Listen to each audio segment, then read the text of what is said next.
Today on the Locked On Blues podcast, the St. Louis Blues have a 5-game point streak for the first time in well over a month after they beat the Arizona Coyotes 5-1 in extremely convincing fashion. So we're going to spend a little bit of time recapping that game. And the Blues have a record-setting number of 20 goal scorers. They have 7, which sets a couple records for the Blues and is first in the NHL. So second half of this episode, we're going to be talking about who might come out on top of the goal scoring race, and then also who might come out on top of the points race, because both are very, very tightly contested for the St. Louis Blues with about 20 or so games left in the season. Action-packed episode. Make sure you stay tuned. You're Locked On Blues, your daily podcast on the St. Louis Blues. Part of the Locked On Podcast Network, your team every day.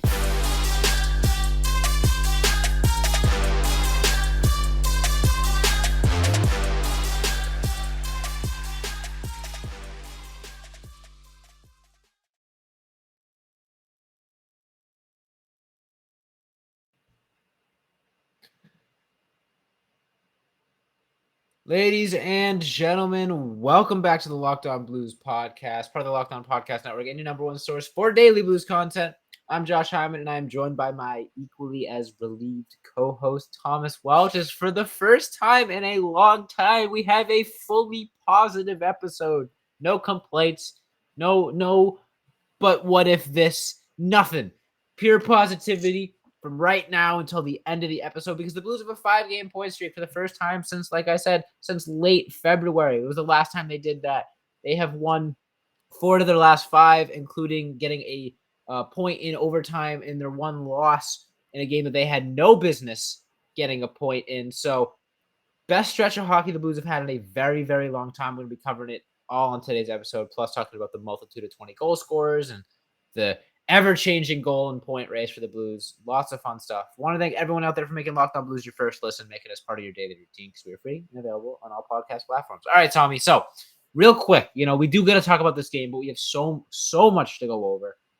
Biggest storyline for me, I talked a lot in my solo episode about how the Blues have a tendency to play down to their competition, and how a good sign would be if they went out and just mopped the floor with the Arizona Coyotes. And they did exactly that. Not only did they score a ton of goals, which we know that they do, but they also didn't allow a ton of goals, which is something that they'd even struggled to do even during this point streak. So zero complaints, legitimately zero complaints from last night's game. Yeah, and I think Bernie said on the broadcast that 10 of the players on the Arizona Coyotes started the season in the AHL. So if you had any complaints, I think that would be the one that the Blues went out and took care of business against an AHL roster. But that being said, like you said, Josh, that's something that they've struggled with all season long. It's playing down to their competition. We had the whole debacle about the comments after the game, the Blues coming out with arrogance against teams. I don't know. I think there's a difference between arrogance and confidence. A lot of people talk about that with guys being D-bigs and acting like tools, but it kind of translates to hockey too. And I feel like the Blues came out as a confident team as opposed to an arrogant team. And they enforced their will on the Arizona Coyotes. And I think that's what you have to do against those bottom feeder teams that you get up 2 goals on them, 3 goals on them, and you kind of break their will and they're not going to come crawling back. And it's pretty much exactly what happened with the Coyotes. The Blues looked great. Like they controlled the game the entire time. I never felt like, oh, this period's out of hand, or like this team is going downhill. I could definitely see like the Coyotes coming back. I was never really in doubt for me. And we got another stretch against the Seattle Kraken, who has also had a very down year. It's an expansion team, so what are you going to do? But the Blues have an opportunity again to go out and force their will and show that, hey, we are a step well above both of these teams. So I expect them to do so and ride the high off of the 5-1 win against the Arizona Coyotes. Yeah, absolutely. I mean, lots to talk about with that 5-1 win. And in this second segment, we're going to be talking about the goal scoring race of the St. Louis Blues and the fact that they have 7 20 goal scorers on the roster, which leads the NHL, and also is the first time the Blues have had 7 or more 20 goal scorers since 1984-85 season. So the first time in like almost 40 years that this has been done. And oh yeah, there's two other guys on the roster that might join them in Robert Thomas and Ryan O'Reilly. So I mean, we saw it on there's also 4 players right now that are near point per game, and that hasn't Mhm. happened in a full Blues season since Pavel Demitra. for one player, much For less one 4. player, exactly. I wouldn't be surprised if it has never happened ever with 4 players in the history of the St. Louis Blues. And I mean, I think we should start with the goals race because I think that'll kind of tie into the points race that we talk about later. But it was on full display last night. Pavel Buchnevich and Vladimir Tarasenko are right there neck and neck. I believe they were tied entering the night. Buchnevich got his first goal to give him the lead, and then Tarasenko followed that up with 2 goals of his own to That's reclaim the correct. lead and Yes. leapfrog over Pavel Buchnevich. So full display last night. Now, just for clarification's sake, the 7 20-goal scorers on the St. Louis Blues are Tarasenko with 25, Buchnevich with 24, Perron with 23, Kyrou and Barbashev with 22 apiece, Braden Shen and Brandon Saad with 20 apiece. Now, in this second segment, I'm going to ask the question to you and all of our listeners. Who the heck is going to come in first in that race? There are 7 guys, plus you could argue O'Reilly if he gets hot, and heck, even Robert Thomas if he continues to score at this torrid pace. So anywhere from 7 to 9 guys that could, in some sort of scenario, finish the season in first in goals for the St. Louis Blues. And it's probably an impossible question to answer, So I'm going to ask you that question, Tommy, when we get into the second segment. And then, I'll leave a comment for you guys in the YouTube comments as well. There's going to be a lot of debate, a lot of us either looking really smart or really silly with these predictions in this second segment. So before we get into that, I want to tell you guys about our good friends over at BetOnline, which perfect time to bring that up. If you guys think Ryan O'Reilly might go on that hot streak and score like 15 goals over the next 20 games and finish in first for the Blues scoring total, put your money where your mouth is. BetOnline.net is your number one source for all your betting needs and sports info. Find all the latest sports developments, including this week's Masters Champions odds, podcast interviews for all the different leagues this season. BetOnline is your continued source for all your sporting wagering information, including live betting, esports, and scores. Head to the website today or use your mobile device to learn more about the trends in action. Check out betonline.net, where the game starts, and we'll be right back. All right, Tommy. So there are 7 players on the St. Louis Blues currently with at least 20 goals. There are also 2 on the brink of it.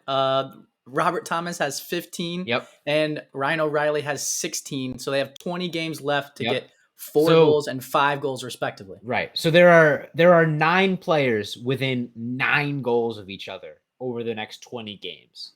Obviously, the top 2 horses are Pavel Buchnevich and Vladimir Tarasenko at 24 and 25. But realistically, any one of those guys with the right stretch of hot play could finish in first in goal scoring for the St. Louis Blues. Now, I want your pick right now. Who will lead the Blues in goal scoring when the season ends in a few weeks, and why? Vladimir Tarasenko. He's been hot all season long. He's had a chip on his shoulder. He wants to go out and prove to this team and the entire NHL that he can still be a lethal force and an elite player in the league, and he's done that consistently throughout this season.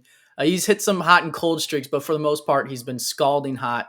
And having a line mate that's been an absolute world beater recently, in the month of March at least, and continued that excellence in the last game and the month of April, and Robert Thomas, I think that's going to pay dividends for him. Having, by some accounts, according to Jay Fresh on Twitter, the analytics guy, top 5 playmaker in the league. Robert Thomas on his line. Yes. By the way. The Robert Thomas on his line, feeding him passes. It looks like they've established some brilliant chemistry, finding him with eyes in the back of his head consistently. I think Vladimir Tarasenko tops it at the end of the season, but I think it's going to be a close race. Yeah, I think it's going to be a close race. And honestly, before we even launch into this segment, I had my pick, and fortunately it was different from yours. Now, I don't think it's going to be Ivan Barbashev, unfortunately. I think he's cooled off a little bit. I still think he's had a spectacular season by his standards. And for that same reason, I don't think it's going to be Jordan Kyrou.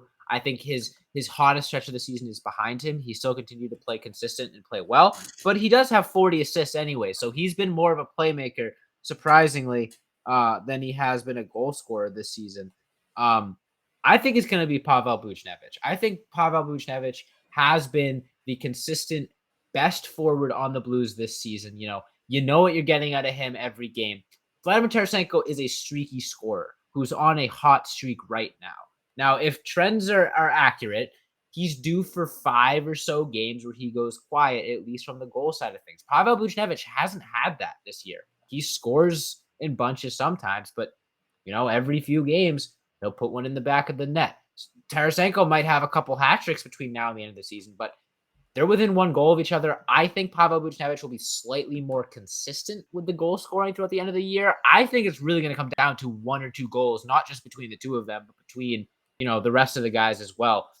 If Braden Shen gets hot, like we know he can. If David Perron stays hot, like we know he is. I think you said, Tommy, that he's number 4, in goal scoring since what? The All-Star break? Is that what it is? February 27th. Okay. So close to the All-Star break. Since February 27th, David Perron is 4th in goal scoring, only behind Austin Matthews, Leon Draisaitl, and Kirill Kaprizov. So not a list you would expect to see David Perron in 4th in. So who knows? I think there's a legitimate argument for any of those 720 goal scorers. And you could even pull my leg and say Ryan O'Reilly's going to go on the hottest stretch of his career and lead the team in goals. And that could even be a correct take. I really think it's going to be this close the rest of the season. It's going to be a lot of fun to watch. Maybe we'll have to get like a running count on our Twitter or something of what our listeners think and give out some sort of surprise at the end if they guess like who comes in first and how many goals did they score. Maybe a little fun little contest we could run. But yeah, it's gonna be a hot contested race, and it's been the Blues' biggest strength all season is goal scoring. And it's not like they're the Edmonton Oilers where they're getting, they're going to get 60 goals from Leon Draisaitl and 50 from Connor McDavid or something like that. They've got 7 guys combining for over 160 goals up until this point. Now, do you think that this depth scoring with the way that the Blues are playing right now is enough to carry them deep into the playoffs? Before we get into the points race, we got to talk about just the goals. Do you think having 720 goal scorers, maybe 8, maybe 9, can win you a Stanley Cup regardless of defense and goaltending? Well, Josh, I know a lot of people, when they think of that 2019 Cup run, they think of Jordan Binnington right as the knee-jerk reaction. I mean, the dude stole that Game 7 by all accounts, and so he played a big part of that. The fourth line absolutely played a big part of that, and the matchups that Craig Berube could run against, putting a fourth line against a top line, I mean, that's solid for any coach, and it's heaven for him. But I think another thing that played a large factor in that Stanley Cup run was the Blues had like 11 or 12 or 13 players that had more than 10 goals on the team. And so obviously they don't have that now, but what they do have is almost similar, and some would say even better, is 7 dudes that have 20 goals, which is just right now they insane. have nine guys with at least 10, Krug with 8, Falk with 9. So they're going to be Nathan Walker with 7. They're going to be right up there. Exactly. And I think that was a big thing for that team was the reason that they had so many 10 goal scorers was because they had the defense jumping in the plays a lot. And I think now with the defense that they have, you can't really afford to do that as much because they get caught out of position. It's a nightmare scenario. But that being said, the forwards have picked it up, like you said, and like 20 goals for 7 guys is nothing to sneeze at, regardless of how the Blues enter the playoffs, regardless of how the goalies are playing, regardless of how badly we've talked about the defense this entire season. Like, that is a lethal force for any team to try and defend. So I do think like if the stars align, if the defense plays like they did against Arizona and they're transitioning pucks out of the zone easily, if Ville Husso's playing like he has for the majority of the season and the Blues offense comes out 4 lines deep and they're all rolling, I could definitely see a scenario where the Blues come away with another Stanley Cup. Wow. And you know what? A big part of that offense is the fact that the Blues currently have 1, 2, 3, 4, 5, 6 guys within 5 or so points of being point per game on the regular season. Obviously, a couple of those guys have missed some games, but right now you're looking at Jordan Kyrou with 62 points, Vladimir Tarasenko with 51 points, Robert Thomas with 59 points, and Pavel Buchnevich with 57.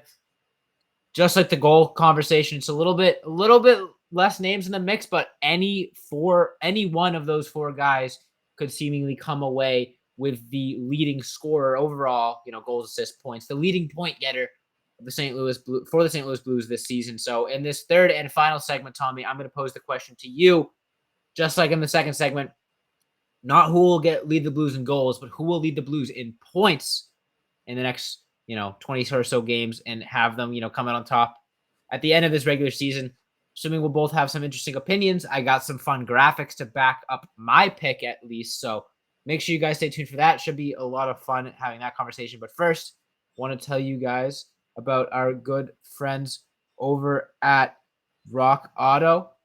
Now, with the ever-increasing number of parts and manufacturers, it's nearly impossible to get the auto parts you need at a cheap and affordable price. Plus, you have to endure pointless or seemingly even intimidating questioning and wait while the person behind the counter orders the parts on their computer, choosing the only brands their warehouse happens to carry. When you have computers with access to rockauto.com at home and in your pocket, you can save time and money when using Rock Auto. Plus, Rock Auto is a family business serving do-it-yourselfers for over 20 years. Rock Auto prices are reliably low for every customer. They have everything you could need: brake parts, tail lamps, motor oil, and even new carpet.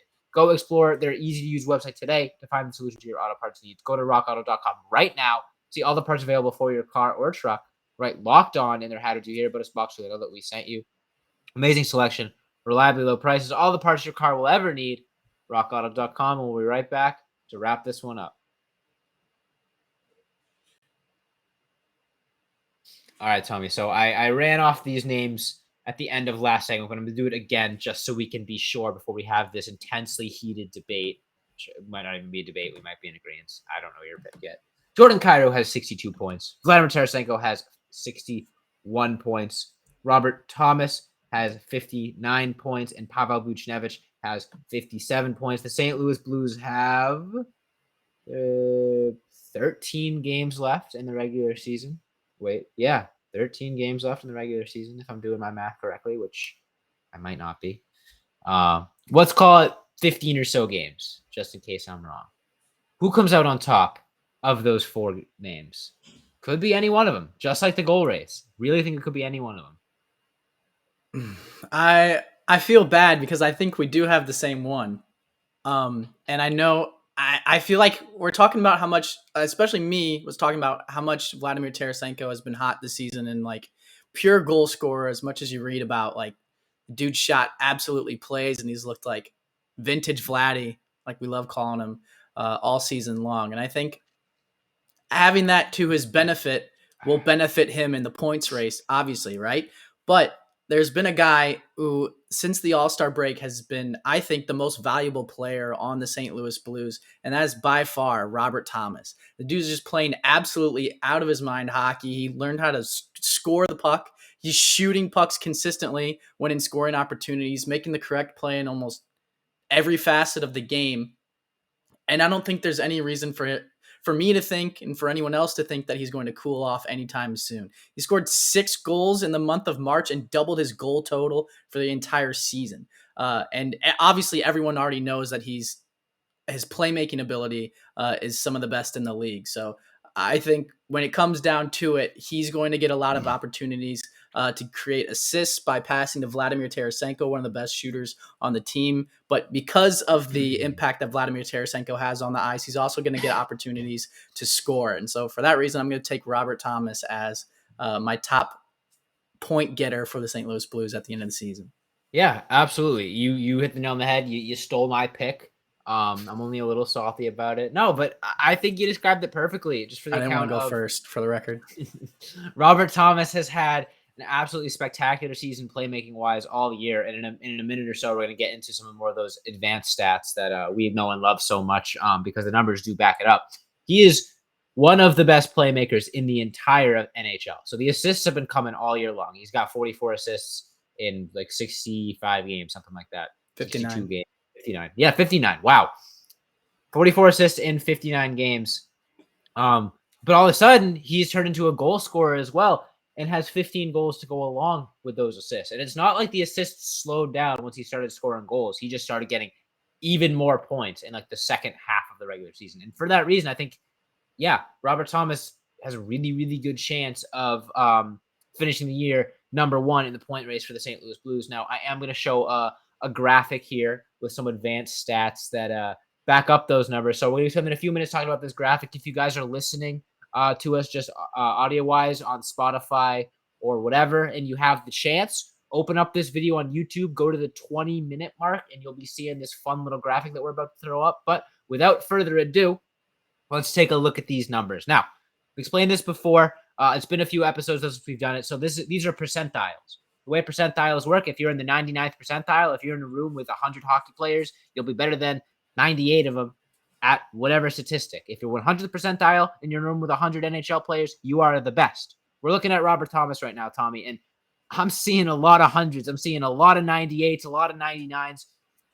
Passing, 98th percentile in cross slot passes, 100th percentile in behind the net passes, 94th percentile in one-timer assists, 100th percentile for chance assists. You're looking into zone entries, 98th percentile for pass entries, 92nd percentile for pass exits, 99th percentile for possession exit rate, 98th percentile for cycling entries leading to scoring chances, 84th percentile for cycling assists. Robert Thomas is one of the best playmakers in the league. Like this graphic is so appealing to the eye. Anything jump out at you, Tommy, that I might have missed before we? No, I think you hit the nail on the head. Is the 100%, the 98%, the 9? Like if there is a scenario on the ice where you're asking someone to pass the puck, 9 times out of 10, not even 99 times out of 100, Robert Thomas is the player you want to have in that scenario. Is basically what that graph is telling me. Yeah, it's incredible. You know, I mean, I feel like we've been talking about Robert Thomas and his passing ability all season and all last season as well. And he's been sort of stifled in his roles. He hasn't really had the freedom to play with guys like Vladimir Tarasenko consistently. And now all of a sudden, he's got to figure it out. You know, the numbers back it up. The assist numbers back it up. I'm not sure where he ranks in the NHL and in assists per game, but I got to imagine he's near the top. I know he's missed some time. So in assists, like compared to defensemen, he might not be up there as high as some of those incredibly high scoring playmakers in the league, but he's as young as he is, and he's scoring as many goals as he is with those assists keeping up. You said it before. I said Pavel Buchnevich maybe have consistently been the best forward all season if you're taking, you know, all 60 whatever games into account. If you're taking the last 20, 25 games into account, Robert Thomas might be the best player on the St. Louis Blues if you're looking at the last 20 or so games. Now, a lot of those games have been poor, and they've been 20 or 25 of the worst games the Blues have had all season. But in this recent 5-game point streak, Robert Thomas has been one of, if not the best forward on the St. Louis Blues. It's legit. He kind of took Kairu's throne as the young guy to be excited about, but I'm not complaining. And it's good to have like let's say Robert Thomas didn't have like the first half of the season that he wanted, but Kairu did. And Kairu doesn't have the second half of the season that he wanted, but Robert Thomas did. So it's good to have that balance of at least at one time, like one of those guys is firing on all cylinders, you know. But I'm going to pull up this graphic again because I think there's something interesting on it that I wanted to talk to you about, Josh. I'm going to direct your attention to the rush play and rush assists. Out of every passing stat on here besides just regular entries, rush assists is at 78%. So when you're talking about the assists that Robert Thomas is getting and his skill behind the net passes, which is 100%, one-timer assists at 94%, chance assists at 100%. When he's on the rush and like odd man breaks and all that stuff, 78%. So and like the high danger chances where like it's his best opportunity to get his assist, I feel like that's where his assists are coming the least almost. So if he can bump those numbers up even higher, I mean, we could be looking at just an absurd level of playmaker in the NHL. That's true. That's true. And seeing there at the bottom, it says numbers of expected percentiles among 356 qualifying forwards. So you're not looking at 100 forwards. You're looking at pretty much the entirety of the NHL. So when he's in the 100th percentile of chance assists, behind the net passes. That means there might be one player in the NHL that stacks up to Robert Thomas when he's in the 98th percentile. Maybe there's 3 players in the NHL, 4 players that stack up. So he is in not just elite company. He is the company. He is the only guy at the top of the podium for a lot of these. I know they're advanced stats and they don't always tell the whole story, blah blah blah blah blah, but it's not just But they an help tell anomaly of more one of or the two. story for sure. Exactly. Like if you're sitting there watching the game behind a newspaper or whatever, you're not catching these things. But if you're, and admittedly, I haven't done this, if you're watching every single game, analyzing every single shift, Robert Thomas stands out on the eye test. And that's what those advanced stats point out is he's making these clutch passes. They're not always leading to goals, but he's making reads, he's making passes that no other players in the NHL can make or are making this season. And, the numbers are there to back it up. And now finally his statistics are there to back it up. And yeah, I think that's why he's going to come in. He's going to lead the Blues in scoring when the season is all said and done and be incredibly valuable in the playoffs as well. I can't imagine trying to stop Robert Thomas, Jordan Kyrou, and the gang on playoff time. Yeah, because it feels like the more that I think about it, like I feel like Robert Thomas. When I think of Robert Thomas and like him coming into through the neutral zone and then just not getting touched by anyone because he skates like a gazelle, and then driving down his wing, hitting that little button hook, right, or like even maybe a little bit lower into the corner button hook, and then pass out of the corner through like 3 people out of like frame of the camera, and I'm like, who the hell are you passing? Oh my god, we scored. Or like just like behind he comes circling behind the net and then throws it to someone who like he looked at like 5 minutes ago and just like moved them in his mind to like think of like where they would be potentially. Yeah, but it's not the baby tap-ins like 2-on-0s with the goalies right, that happen statistically. right. It's those ones that come to mind when you think of Right. his assists. And it reminds me of the biggest praise of, and again, hot take, I am about to compare Robert Thomas to Wayne Gretzky in this one specific instance that we're discussing. Wayne Gretzky, his biggest asset is often described as he was able to view the games like 6 steps ahead. And that's what I get out of Robert Thomas when it comes to his passing. When he'll throw a pass seemingly through like 3 bodies wearing the wrong colored sweater, and then all of a sudden, Justin Falk is creeping in from the point and just so happens to be in the spot that the puck ended up. That is an elite ability to not just see, okay, I got this player doing this. It's reading the defense of the opponent, reading your teammates, where they're going to end up, where they're going to be, what moves you can do to draw guys a certain way. It really feels like Robert Thomas might be the best player on the St. Louis Blues when it comes to reading a few steps ahead in the offensive zone. And he makes life so much easier for his teammates and his line mates because of that. Because I'm sure there's been times when, I don't know, Vladimir Tarasenko has been cut into the net and all of a sudden he sees a puck flying towards his stick. He's like, how the heck did this pass happen? I have a scoring chance now? No kidding. It must be great to play in a line with Robert Thomas right now. That's all I'm saying. Also, Wayne Gretzky was a big behind the net guy, and the stats show that Robert Thomas is as well. So I'm not saying they're one and the same, but we got such a good clickbait title for today's episode on YouTube. Wayne Gretzky equals Robert Thomas? Exclamation point, question mark, oh my goodness emoji. Yeah. I mean, you guys don't get but mad at me for title in today's episode that. I really do think like when it's all said and done, and obviously he's young and obviously like this is one season where he's just kind of establishing his dominance, but like if he plays like this consistently for the course of an entire career and the Blues remain as successful as they've been with Jordan Kyrou in the mix and all these young guys, Bolduc coming up and being a bona fide sniper, like, all the stars align in the Blues' favor. Like I could easily see Robert Thomas being like one of the best offensive players that the Blues have ever had. Quote it right there. That's the actual title of today's episode on YouTube.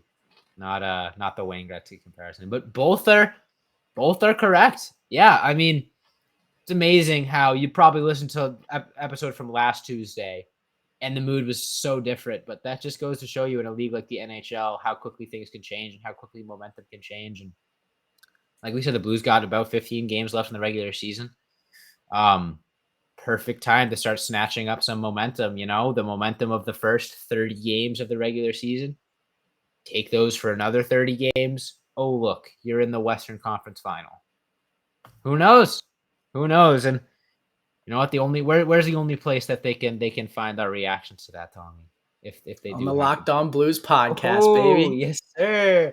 Yes, sir. That is all the time we have for y'all today. Like Tommy said, make sure you listen to us.